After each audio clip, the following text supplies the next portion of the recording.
AC के lecture 8 में आज चर्चा होनी है ट्रांसफार्मर की। अब ट्रांसफार्मर क्या है?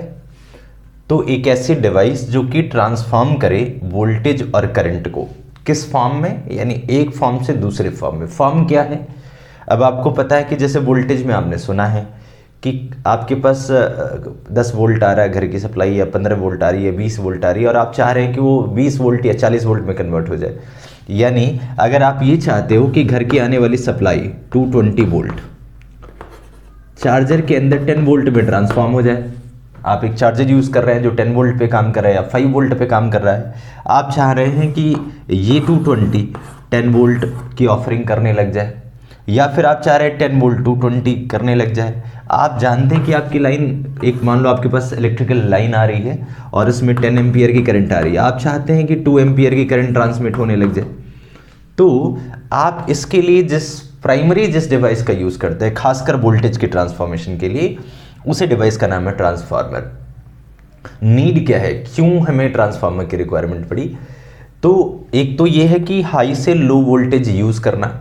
बड़े बड़े डिवाइसेस हाई वोल्टेज पे काम करते हैं, छोटे डिवाइस कम वोल्टेज पे काम करते हैं। तो जो पहली रिक्वायरमेंट है वो है डिवाइस रिक्वायरमेंट, यानी डिवाइस को अगर लो वोल्टेज की रिक्वायरमेंट है तो आप उसके लिए ट्रांसफार्मर यूज़ करेंगे। दूसरी जो सबसे बड़ा पॉइंट था वो ये था कि मान लीजिए किसी एक सबस्टेशन के ऊपर या स्टेशन के ऊपर, इलेक्ट्रिकल पावर स्टेशन या पावर प्लांट के ऊपर जहाँ इलेक्ट्रिसिटी प्रोड्यूस हो रही है, वहाँ से किसी सिटी तक ट्रांसमिट करनी है इलेक्ट्रिसिटी को। अब सिटी है तकरीबन 1000 किलोमीटर दूर या 2000 किलोमीटर दूर। अब जब आप इसमें ट्रांसमिट करेंगे वहाँ हाई पावर की रिक्वायरमेंट होगी। अब पावर का फार्मूला आप जानते हैं, पावर का फार्मूला होता है V/I। तो अगर आपने मान लीजिए आपको एक हाई पावर ट्रांसमिट करनी है पूरी सिटी के लिए, एंटायर सिटी के लिए। अब अगर आपको एंटायर सिटी के लिए पावर P सप्लाई करनी है तो आपके पास दो सॉल्यूशन है। सपोज आपको यहाँ कुछ भी एक मान लीजिए कि आपको 1000 वॉट की सप्लाई करनी है किसी सिटी के लिए। अब एग्जाम्पल है ये सिर्फ। अब 1000 वॉट में दो चीज़ें हैं। मान लीजिए आपने 100 वोल्ट की सप्लाई करी और 10 एम्पियर करंट उस लाइन में डाल दिया, तो 100 × 10 करेंगे तो 1000 की रिक्वायरमेंट पूरी हो जाएगी। अब ये जो 10 एम्पियर लाइन के अंदर करंट ट्रांसमिट होगी, जो भी वायर आप यूज़ कर रहे हैं उस वायर के अंदर अगर 10 एम्पियर की करंट ट्रांसमिट हो रही है तो ये 10 एम्पियर हर एक वायर की एक कुछ न कुछ अपनी छोटी मोटी रेजिस्टेंस होती है, वो रेजिस्टेंस ऑफर करता है। तो अगर इस वायर में 10 एम्पियर के अंदर एक अच्छा खासा करंट ट्रांसफ़र हो रहा है, इसकी कुछ माइनर रेजिस्टेंस भी होगी, उसकी वजह से यहाँ भी तो कुछ हीट लॉस हो सकता है इस वायर के अंदर। अगर ये हीट के फॉर्म में या किसी अदर फॉर्म में एनर्जी का लॉस हो रहा है तो ये भी अच्छी बात नहीं है। इन केस अगर हीट के फॉर्म में हो रहा है तो वो हीट इस वायर को गर्म कर देगा और ये वायर ब्रेक कर सकती है। तो ये आइडिया टेस्ला का था।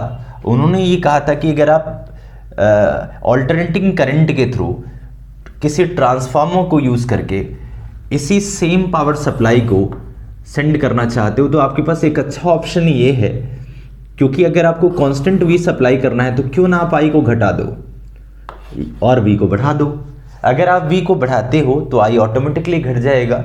I के घटने से क्या होगा कि इस लाइन में अगर कम करंट ट्रांसमिट होगी तो इससे निकलने वाली हीट का फार्मूला I²RT है। तो अगर I की वैल्यू घट जाएगी तो हीट लॉस कम हो जाएगा, और हीट लॉस कम हो जाएगा तो बहुत दूर तक पावर की सप्लाई करने के बाद भी एनर्जी के लॉस को बचाया जा सकता है या वायर की डैमेजिंग को बचाया जा सकता है।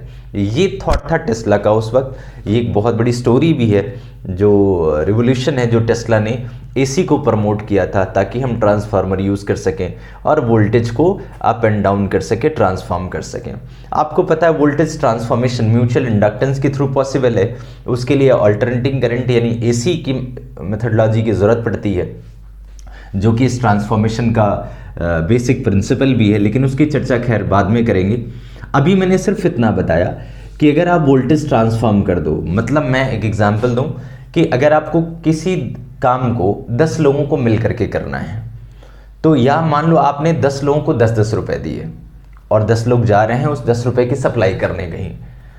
अब आपने एक ही बंदे को 100 रुपये दिया तो जो 10 लोग जा रहे होंगे उनमें आपस में प्रॉब्लम, उनकी आपस की कन्विंस, उसमें एनर्जी लॉस ज़्यादा होगा। अगर वही 100 रुपये की सप्लाई की जिम्मेदारी आपने एक बंदे को दे दी तो कन्विंस कम लगेगा। अगर इसको आप कोलिजन के फ्रेम से सोचो तो अगर किसी काम को 10 लोग कर रहे हैं और उसी काम को एक बंदा कर रहा है तो उनके आपस में लड़ने की जो प्रोबेबिलिटी होगी वो खत्म हो जाएगी। मतलब 10 लोग होंगे तो लड़ाइयाँ ज़्यादा होंगी, 2 लोग होंगे तो लड़ाइयों की प्रोबेबिलिटी कम है।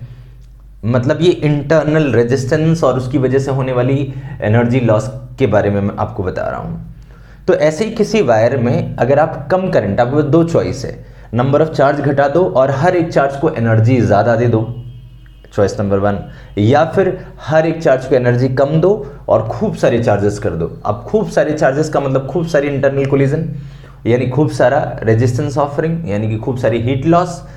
तो लॉस को बचाने के लिए हमारे को ज़रूरत थी कि क्यों ना वोल्टेज को बढ़ा घटा दिया जाए जिससे कि करंट का अमाउंट चेंज हो जाए और वोल्टेज बढ़ा करके सेम पावर सप्लाई कर दी जाए। This was the basic idea कि हमने ट्रांसफार्मर यूज़ ही क्यों किया।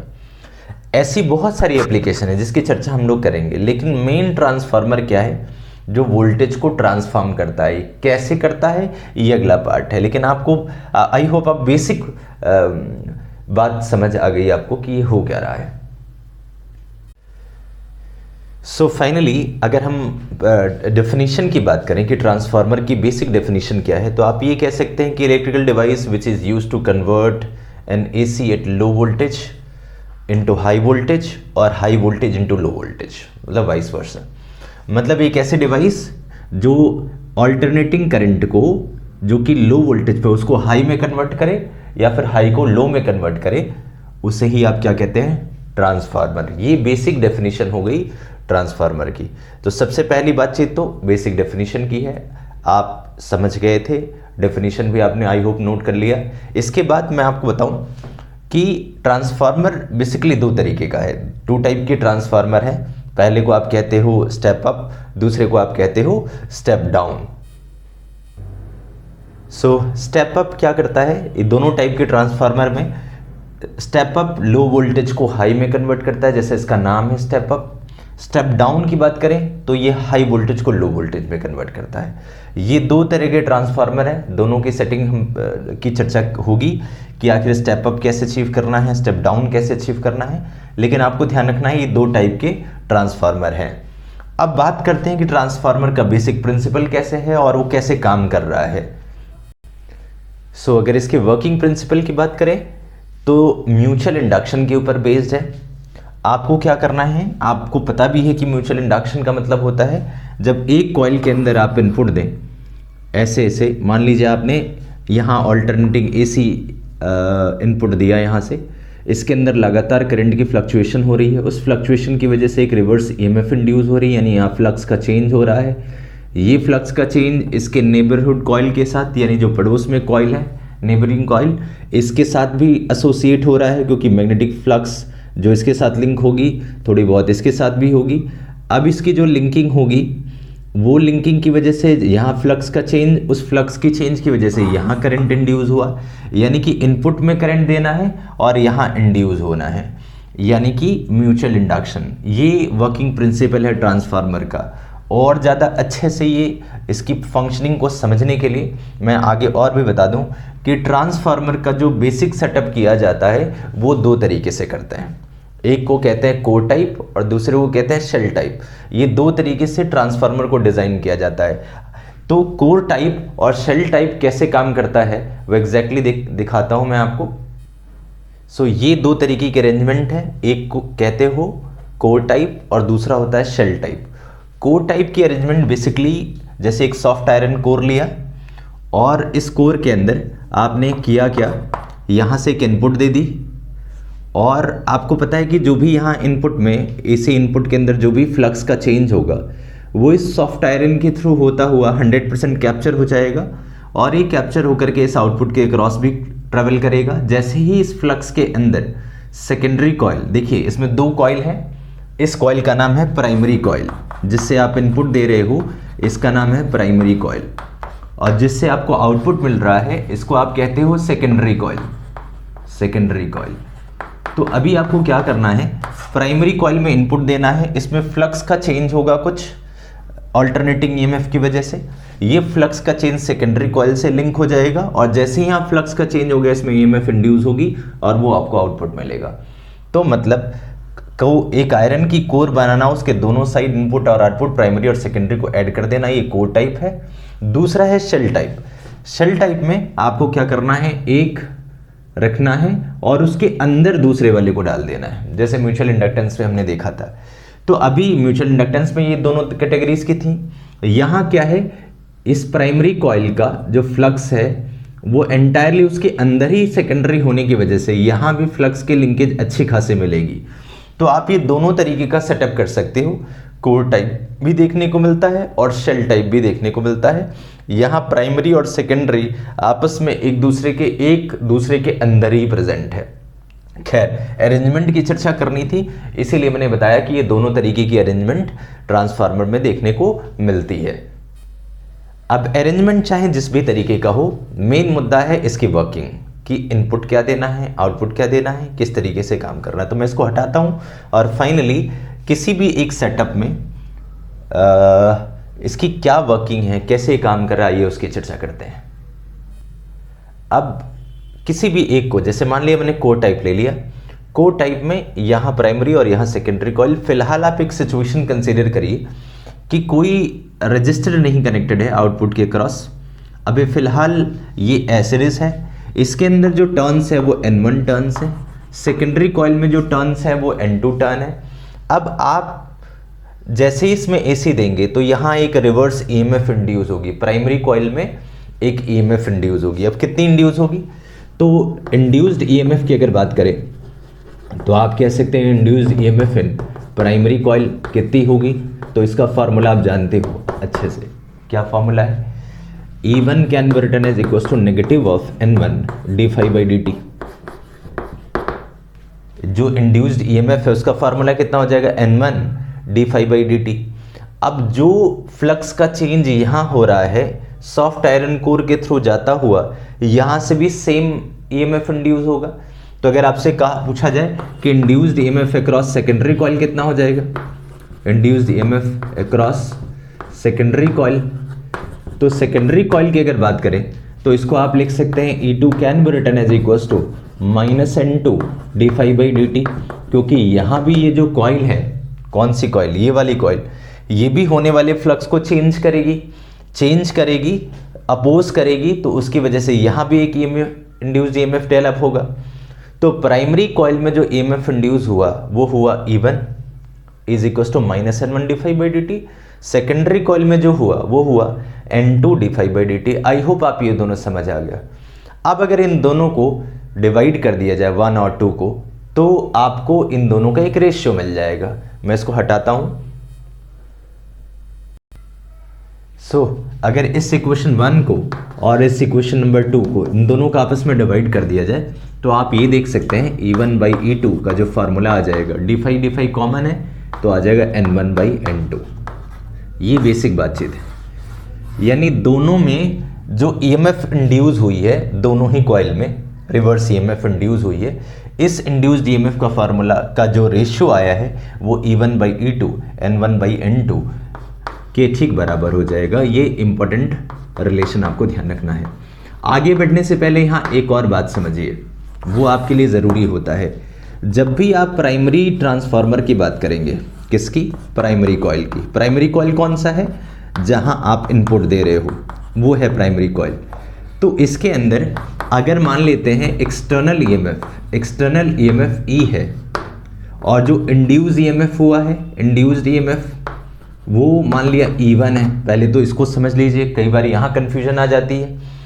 तो अगर एक्सटर्नल EMF E है और इंड्यूस्ड EMF E1 है, तो आप कह सकते हैं कि जो नेट EMF होगा वो E-E1 होगा, एक्सटर्नल -E1, तभी तो नेट EMF आएगा। ये दिमाग में आपका आइडिया आ सकता है कि E एक्सटर्नल था और E1 इंड्यूस हुआ उसको अपोज करने के लिए लेंज लॉ की वजह से। तो नेट EMF कितना बचा, तो आई होप आपको पता है E-E1।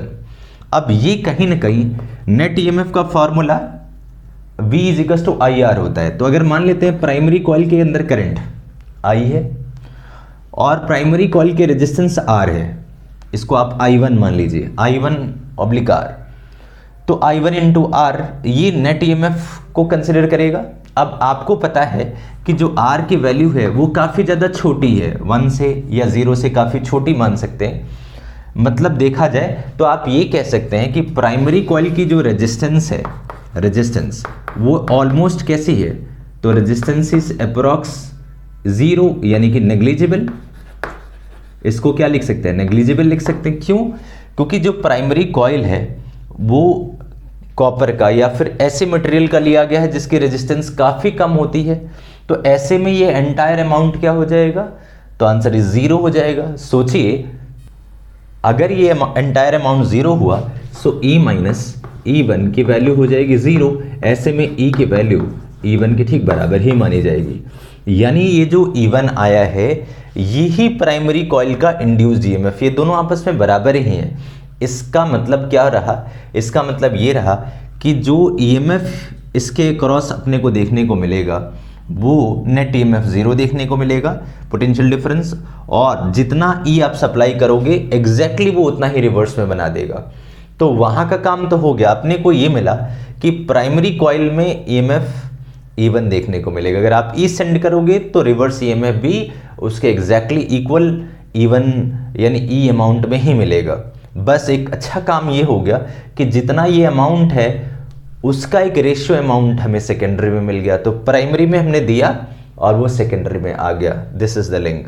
तो एक ये कन्फ्यूजन आपको समझ करके रखना है कि प्राइमरी कॉइल में नेट ईएमएफ मतलब वहाँ की जो ईएमएफ होगी E1 होगी वो E के बराबर ही होगी, और प्राइमरी वर्सेस सेकेंडरी का ईएमएफ का रेशियो N1/N2 के रेशियो के ठीक बराबर है। तो आई होप कि आपको ये सारी बात समझ आई। अब इस रेशियो पे थोड़ा और वर्कआउट करना है क्योंकि ये रेशियो हमारे लिए इंपॉर्टेंट है। तो आइए थोड़ा और बढ़ाते हैं और मैं इन दोनों टर्म्स को हटा देता हूँ। और हटाने से पहले आपको फिर याद दिला दूं, क्योंकि ये E1 के बराबर है तो इसी E1 को ही इनपुट माना जा सकता है। वैसे इनपुट E है लेकिन फिलहाल दोनों इक्वल ही हैं, तो E1 को ही क्या रिगार्ड करना है, इनपुट रिगार्ड करना है। इनपुट यानी इनपुट किसको मान लोगे, E1 को मान लोगे। अब ये इनपुट हुआ और ये आउटपुट हुआ और इन दोनों का रेशियो N1/N2 के ठीक इक्वल है। सो ओवरऑल आपने ये रिलेशन देखा, इसमें इसको आप इनपुट कह रहे हो, इसको आप आउटपुट कह रहे हो, N1 और N2 यानी ईएमएफ का रेशियो N1 और N2 के रेशियो के ठीक बराबर है। इससे कितनी बढ़िया बात पता लगी। इससे मुद्दे की बात क्या है कि जितनी ज़्यादा नंबर ऑफ टर्न्स इंक्रीज करेंगे। खैर ओवरऑल यहाँ एक बात समझ आई कि नंबर ऑफ टर्न्स बढ़ाने से ईएमएफ बढ़ रहा है। आप जो लॉजिक यहाँ कंक्लूड करने की है वो ये है कि नंबर ऑफ टर्न्स, जैसे प्राइमरी का N1 है और उसको बढ़ा करके N2 कर दिया, तो जितनी ज़्यादा नंबर ऑफ टर्न्स बढ़ाएंगे ईएमएफ भी ऑटोमेटिकली बढ़ जाएगा। यानी ये इंपॉर्टेंट बातचीत है कि with increase of number of turns EMF is increasing, with decrease of number of term EMF is decreasing. यानी इसके बेसिस पे आप कुछ कंडीशन बना सकते हैं। कंडीशन किस किस तरह की, सबसे पहले यानी कि अगर आप स्टेप अप ट्रांसफार्मर की बात करें, स्टेप अप जिसमें आपको क्या करना है, बढ़ाना है। क्या बढ़ाना है, अगर आपने इंक्रीज करना है वोल्टेज, तो ऐसे में आपको सेकेंडरी कॉइल में, क्योंकि सेकेंडरी में हाई चाहिए आपको, तो सेकेंडरी कॉइल में नंबर ऑफ टर्न्स ज़्यादा होना चाहिए, यानी N2 should be greater than N1। यानी अगर प्राइमरी में ऐसे है तो सेकेंडरी में आपको खूब सारे टर्न्स बना लेने हैं। अगर आप ऐसा करते हैं, बहुत सारे टर्न्स बना लेते हैं, तो प्रोपोर्शनली इंक्रीज कर जाएगा। एग्जाम्पल के लिए मान लिया E1 है 10 वोल्ट एग्जाम्पल के लिए, और नंबर ऑफ टर्न्स है सपोज कुछ 1 2 3 यानी 3 है। तो अगर 3 टर्न्स 10 कर रहे हैं तो E1 N1 यानी आप यहाँ लिख सकते हैं 10 इज इक्वल टू 3। अगर सामने आपने कर दिया 30 टर्न्स, इधर कर दिया 30, तो इसका रेशियो हो जाएगा 1/10, यानी कि यहाँ हो जाएगा 100, तभी तो 1/10 रेशियो आ जाएगा। यानी E2 यानी जो EMF हो जाएगी यहाँ वो हो जाएगी 100 वोल्ट। यानी कि आपने 10 वोल्ट इनपुट दिया और नंबर ऑफ टर्न्स 3 थे। अगर सामने वाले में 30 टर्न कर दिया तो सामने वाले की जो EMF हो जाएगी वो 100 वोल्ट हो जाएगी। यानी 10 वोल्ट को आपने 10 टाइम्स इंक्रीज कर दिया। ट्रांसफॉर्म कर दिए, इसे कहते हैं स्टेप अप। स्टेप डाउन में होता तो यही कहानी उल्टा हो जाता, यानी कि अगर स्टेप डाउन की बात करें तो आप ध्यान रखेंगे स्टेप डाउन में N1 बड़ा होता है N2 से, यानी प्राइमरी कॉइल ये वाली ज़्यादा होगी। सपोज ये प्राइमरी होती तो 100 वोल्ट 10 वोल्ट में कन्वर्ट हो जाती, इसे कहते हैं स्टेप डाउन। तो स्टेप अप में सेकेंडरी का नंबर ऑफ टर्न्स बढ़ेगा, स्टेप डाउन में सेकेंडरी का नंबर ऑफ टर्न्स घटेगा। इस तरीके से नंबर ऑफ टर्न्स को चेंज करके आप ईएमएफ को चेंज अचीव कर पाते हैं। बस यहाँ आपको एक बात ध्यान रखनी है कि यहाँ जो भी डेरिवेशन किया गया है उसमें 3 एजम्पशंस माने गए हैं। एजम्पशंस नंबर 1 कि रेजिस्टेंस और करंट बहुत स्मॉल है प्राइमरी के अंदर। दूसरा, फ्लक्स की कोई लीकेज नहीं है, जितनी फ्लक्स इसके साथ लिंक है उतनी ही फ्लक्स इसके साथ लिंक है। इसके लिए आप आयरन कोर का इस्तेमाल करते हो, हालांकि फिर भी थोड़ी बहुत फ्लक्स तो लीकेज हो ही जाती है, लेकिन फिलहाल आपको ये मान करके चलना है कि कोई फ्लक्स के लीकेज नहीं है। तो पहली, करंट और रेजिस्टेंस स्मॉल है। दूसरी क्या है कि सारा का सारा फ्लक्स लिंक्ड है, कोई फ्लक्स लीकेज नहीं है। और तीसरा, इसके टर्मिनल्स फिलहाल अभी ओपन है, तो जो भी ईएमएफ ऑफर हो रहा है दोनों टर्मिनल्स के क्रॉस, वो उसमें रेजिस्टेंस नहीं है, करंट फ्लो नहीं कर रही है, तो आपको पता लग पा रहा है कि मैक्सिमम अमाउंट ऑफ ईएमएफ कितना इंड्यूस हो पा रहा है। तो सेकेंडरी टर्न कॉइल के टर्मिनल्स अभी ओपन है। तो ये 3 एजम्पशंस पे ये किया गया है, यानी ये एक तरीके का आइडियल सिस्टम है। Actual efficiency, actual output up and down कर सकता है, डिपेंड कर सकता है क्या कॉन्फ़िगरेशन है और किस तरीके से लॉसेस यहाँ और ज़्यादा हो रहे हैं, उनको भी ध्यान रखेंगे। लेकिन फिलहाल ट्रांसफार्मर की बेसिक बात, बेसिक चीज़ें और स्टेप अप स्टेप डाउन उसकी कंडीशन पता लगी। ईएमएफ का रेशियो तो आपको पता लग गया। अब करंट के रेशियो की भी ज़रा चर्चा कर लेते हैं, इसको हटाता हूँ मैं और करंट के रेशियो की चर्चा करते हैं। अब इसमें कंसिडर करिए कि क्या कंसिडर करना है कि जो ट्रांसफार्मर है वो आइडियल है, यानी ट्रांसफार्मर इज आइडियल। आइडियल का मतलब नो लॉस ऑफ एनर्जी। अगर कोई लॉस ऑफ एनर्जी नहीं है किसी भी तरीके से, जबकि होता नहीं है, फिर भी फिलहाल मान लेते हैं मैक्सिमम अमाउंट को फाइंड आउट करने के लिए आप आइडियल स्टेज मानते हो। तो अगर आप आइडियल कंसिडर कर रहे हो, इसका साफ सा मतलब है कि जो इनपुट पावर होगी कहीं ना कहीं वो ही आउटपुट पावर के भी ठीक बराबर होगी, यानी इनपुट पावर आउटपुट पावर के एग्जैक्टली इक्वल है। अब इनपुट पावर का फार्मूला आप जानते हो, V इंटू आई या फिर E इंटू आई, ये फार्मूला है। V को आप E लिख सकते हैं, तो ऐसे में जो इनपुट पावर होगी इसको आप लिख सकते हैं E1 I1। जो आउटपुट पावर है इसको आप लिख सकते हैं E2 टाइम्स ऑफ I2। तो ऐसे में जो E1 बाई E2 का रेशियो बन रहा है वो कहीं ना कहीं I2 बाई I1 के रेशियो के इक्वल है। अब E1 बाई E2 ठीक बराबर है N1 बाई N2 के। तो अगर आप कंबाइंड वे में इस रिलेशन को देखें तो आप कह सकते हैं कि E1 बाई E2 जो कि ठीक बराबर है N1 बाई N2 के, वो बराबर हो जाएगा I2 बाई I1 के, यानी रेसिप्रोकल रिलेशन है। रेसिप्रोकल रिलेशन मतलब जितनी ज़्यादा नंबर ऑफ टर्न्स बढ़ेगी E बढ़ेगा लेकिन करंट घटेगा। यही तो चाहते थे आप कि सेम पावर सप्लाई के लिए अगर आप V बढ़ा दो ताकि I घट जाए, और I घट जाएगी तो लाइन लॉस, लाइन ट्रांसमिशन के वक्त जो करंट की लॉस होगी वो बच जाएगी। ये क्वेश्चन थ्योरेटिकल भी पूछा जाता है कि why we prefer AC over DC for transmission for a long distance. तो आप उसमें कह सकते हैं कि with the help of AC we can transform voltage into high amount and amount of current get decrease, and if current get decrease, heat loss given by Joule's law H is equals to I square RT. By decreasing I will have less amount of heat loss. We can reduce amount of loss of heat across transmitting wire. So to prevent loss, to prevent damages happening on the wire by heating effect, we use what? We use AC over DC। तो ये overall concept था जो मैंने आपको बताया। तो आपको current का ratio, sorry EMF, number of turns और I2, इन तीनों को एक साथ ध्यान रखना है। करंट वाला रेसिप्रोकल है और EMF वाला डायरेक्ट रिलेशन चल रहा है। तो आई होप कि आपको मैथमेटिक्स इससे जुड़ी हुई वो सारी बातें क्लियर हुई। अब आइडियल स्टेज की कहानी तो आपको क्लियर हो गई, लेकिन आपको भी पता है कि कोई भी ट्रांसफार्मर आइडियल नहीं होता। तो ट्रांसफार्मर का जो आउटपुट है उसकी एक सर्टेन एफिशिएंसी होती है on the basis of configuration पता लग करते हैं कि उसकी एफिशिएंसी कितनी है। तो एफिशिएंसी वर्ड को जरा एक बार मैं आपके साथ डिस्कस कर लूँ, देन फिर इसको और अच्छे से एनालाइज करेंगे। सो एफिशिएंसी का फॉर्मूला पहले से भी जानते हो, एफिशिएंसी का फॉर्मूला होता है आउटपुट अपॉन इनपुट। तो अगर एक ट्रांसफार्मर की बात करें तो output power upon input power, यही एफिशिएंसी हो जाएगी। अगर परसेंटेज में देखें तो आप इसको 100 से मल्टीप्लाई कर देंगे, यू विल गेट परसेंटेज। जो रियल ट्रांसफार्मर हैं उनकी 90 से लेकर के 99% तक वेरी करता है। किसी की ट्रांसमिशन किसी की 90% हो सकती है, किसी के 99% हो सकती है, 100% किसी की नहीं होती, यूजुअली 90% के आसपास रिवॉल्व करती है। इससे डिक्रीज भी हो सकती है, लेकिन ज़्यादातर ट्रांसफार्मर 90 से 99% के बीच में काम करते हैं।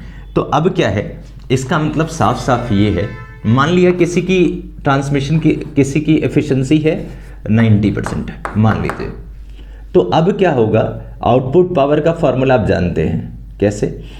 अभी आप जो इनपुट पावर थी, मैंने आपसे कहा था कि जब लॉस नहीं है तो ये आपस में दोनों एक दूसरे के बराबर है, लेकिन उस केस में आप E1 I1 को एग्जैक्टली E2 I2 के बराबर करते थे, E2 I2 के।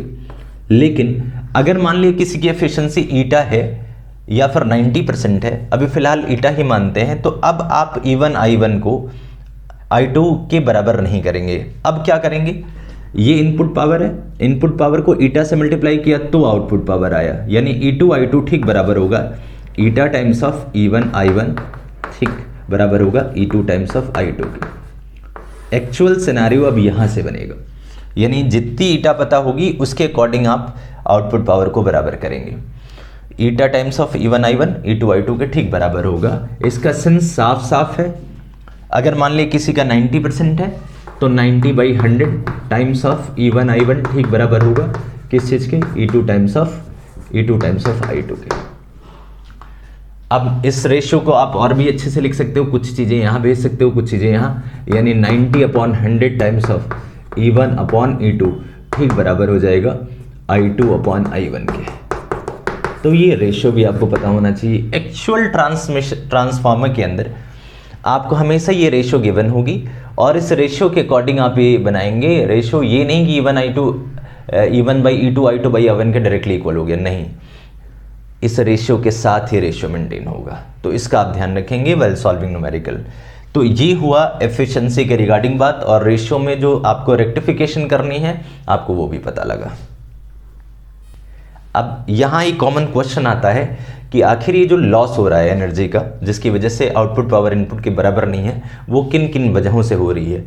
तो energy loss of transformer theoretical part है, मैं थोड़ा डिस्कस कर लेता हूँ वो तीनों चारों तरीके जिससे एनर्जी का लॉस हो रहा है। छोटी सी डिस्कशन कर लेते हैं, 2-3 मिनट में ये ओवर हो जाएगा। सो ये कॉमन कुछ 4 to 5 जो मेथड्स हैं, जो प्रॉब्लम्स हैं जिनकी वजह से लॉस होता है। सबसे पहला जिसमें से फ्लक्स लीकेज आप देख सकते हैं, आपको भी पता है कि प्राइमरी कॉइल से सेकेंडरी कॉइल में 100% फ्लक्स लीक नहीं हो पाती। हालांकि आपने फिर भी आयरन कोर लगाया हुआ है, लेकिन फिर भी कुछ ऐसी 1-2 होती हैं जो एयर में बाईपास कर जाती हैं, जो एक बड़ा लॉस होता है। बहुत बड़ा लॉस तो नहीं है, लेकिन फिर भी कुछ लॉस होगा। तो फ्लक्स लीकेज का मतलब मेन हुआ कि जो कुछ 1-2 एयर में बाईपास कर गए। इसको मिनिमाइज करने के लिए शेल टाइप वाला यूज़ करते हैं ज़्यादातर, एक के अंदर ही दूसरा डाल दिया, जिससे कम लॉस होती है ना के बराबर। तो ये तो पहला लीकेज है जिसको आप कह रहे हो फ्लक्स लीकेज। दूसरी लीकेज आप देख सकते हैं एडी करंट। तो एडी करंट वाले में भी आपको पता है कि इस पूरे प्रोसेस में एक आयरन की कोर आप यूज़ कर रहे हो, और जो ये आयरन की कोर यूज़ कर रहे हो इसमें कुछ ना कुछ एडी करंट इंड्यूस हो रही होगी, और इस इंड्यूस जो भी आप कोर बना रहे हैं उसमें एडी करंट डेवलप हो रही है।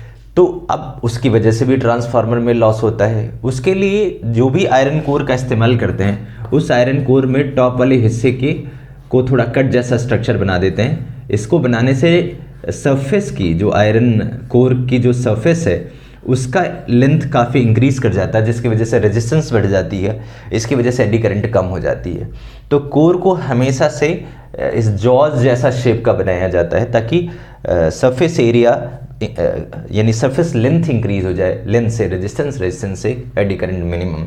लेकिन फिर भी आयरन कोर में जो भी एडी करंट इंड्यूस हो रही है उसकी वजह से कुछ लॉस तो होगा ही, ये सेकेंड टाइप का लॉस है। थर्ड बातचीत करते हैं कॉपर लॉस। सो कॉपर में बताऊं आपको, जो भी कॉपर वायर यूज़ किया जा रहा है ऑब्वियस है उसकी माइनर रेजिस्टेंस है, उसमें जो भी करंट पास कर रही है I²R आपको पता है हीट लॉस का फॉर्मूला I²RT, तो कहीं ना कहीं थोड़ा बहुत पावर लॉस I²R आई जाएगा, थोड़ा गर्म होगी कॉपर वायर, हीट होगी, हीट की वजह से कुछ ना कुछ एनर्जी इमिट करेगा, इसी को कॉपर लॉस कहते हैं, लॉस ड्यू टू कॉपर। ये तीसरी बातचीत हो गई कॉपर लॉस की। अब चौथी बातचीत करते हैं हिस्टैरिसीस लॉस की। अब आपको आइडिया है कि जो भी आयरन कोर यूज किया जा रहा है इसके अंदर फ्लक्स की चेंजेस हो रही है, तो ये मैग्नेटाइज हो रहा है फिर डीमैग्नेटाइज, अब मैग्नेटाइजेशन से डीमैग्नेटाइजेशन और डीमैग्नेटाइजेशन से वापस मैग्नेटाइजेशन, ये लूप बन रहा है। अब जब भी ऐसा बना करता है, लूप फॉर्मेशन होती है, तो उसमें कुछ ना कुछ एनर्जी तो लॉस हो ही जाती है, क्योंकि एग्जैक्ट वो सिंक्रोनियस नहीं चल पा रहा होता है। फिर भी सॉफ्ट आयरन काफ़ी अच्छा कर लेता है, लेकिन थोड़ी बहुत तो रह ही जाती है, उसकी वजह से जो एनर्जी लॉस हो रही है एवरी साइकिल में, जो डिले हो रहा है उसी को हिस्टैरिसीस कहते हैं। Process delay to regain its position, उसकी वजह से एक लॉस हो रहा है जिसका नाम हम लोगों ने हिस्टैरिसीस लॉस दे रखा है। लास्ट है हमिंग। ऑल्टरनेटिंग करंट बनने की वजह से, आपको पता है ये साइक्लिक प्रोसेस चल रहा होता है, प्लेट्स जो लगी हुई हैं, कोर जो लगी हुई हैं, उसमें लगातार थोड़ी बहुत अट्रैक्शन और रिपल्सन फोर्स आ रही है, इसकी वजह से ये आपस में प्लेट्स टकराती हैं और एक हमिंग साउंड आता है। जब भी अभी किसी ट्रांसफार्मर के आप करीब से गुजरेंगे तो आपको एक ऐसी आवाज़ आएगी, ये आवाज़ लगातार अल्टरनेटिंग करंट की फ्लक्चुएशन, कोर प्लेट की फ्लक्चुएशन और उसकी वजह से हिटिंग, एक दूसरे से हिट करने की वजह से जो साउंड निकल रही है हमिंग साउंड, उसकी वजह से एनर्जी का लॉस हो रहा है। तो ओवरऑल ये 4 to 5 वेज थे जिनसे देखा जाए तो ट्रांसफार्मर के अंदर एनर्जी लॉसेस होते हैं। आई होप आपको ये 4 to 5 टॉपिक क्लियर हुए। सो ओवरऑल यूजेस आप जानते हैं, जहाँ भी वोल्टेज की ट्रांसफॉर्मेशन की ज़रूरत होगी इसका यूज़ होगा, टीवी में यूज़ होगा, प्रोडक्शन ऑफ एक्सरे में यूज़ करना है, स्टेबलाइजर्स को बनाने में यूज़ करना है, एसी के साथ भी वोल्टेज स्टेबलाइजेशन चाहिए, तो जहाँ भी वोल्टेज स्टेबलाइजेशन जैसा कुछ भी चाहिए या हाई लो जैसा कुछ भी चाहिए वहाँ आप ट्रांसफार्मर को यूज़ करते ही करते हो। तो देखा जाए तो ट्रांसफार्मर हमारे लिए काफ़ी ज़्यादा यूज़फुल है। खैर थ्योरेटिकल पार्ट ट्रांसफार्मर का एंड होता है, न्यूमेरिकल के लिए मैं अलग से उसकी एक पूरी वीडियो बनाऊंगा जिसमें इससे रिलेटेड क्वेश्चंस करेंगे, लेकिन आई होप कि आपको ट्रांसफार्मर का बेसिक कॉन्सेप्ट क्लियर हुआ और सारी चीज़ें पता लगी। मिलते हैं बहुत जल्द नेक्स्ट वीडियो में। Thank you.